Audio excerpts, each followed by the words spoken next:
Hello mga kapatid! So for today's video is Maglilinis tayo ng dalawang sasakyan ng aking asawa kasi yung bintana, yung salamin ng bintana sa garahe is nabasag ko. So kapalit noon is lilinisan ko yung dalawang sasakyan niya. Tara, samahan niyo ako.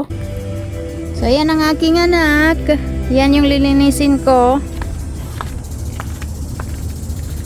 Yan. Itong isa napakarumi. Ito kasi, nalinis ko na to nung mga nakaraang buwan. So, ito sobrang dumi kasi. Tingnan nyo.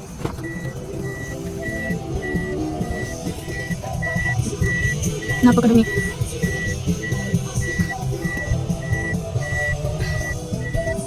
Init pa. Ang init. So, panananggalin ko lang to para malinisan ko.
So, ayan, tapos na ako Ay, tayo.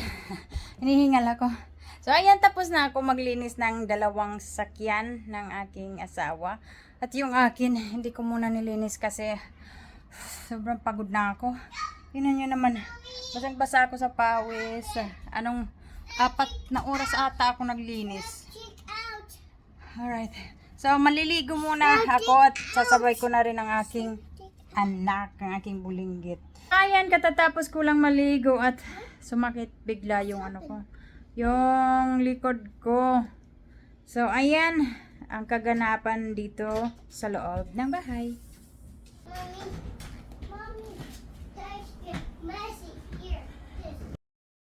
So, yung stain na yan, ako yung may kagagawan dyan. Natapon ko yung suka at toyo dyan sa carpet namin. So, tatanggalin ko siya kasi ayaw ng asawa ko na may nakikitang stain sa carpet.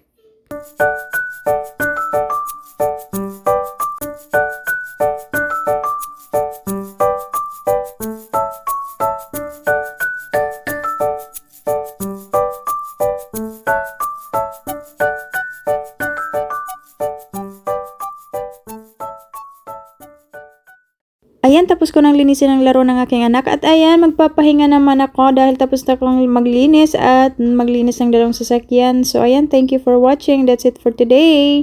Bye!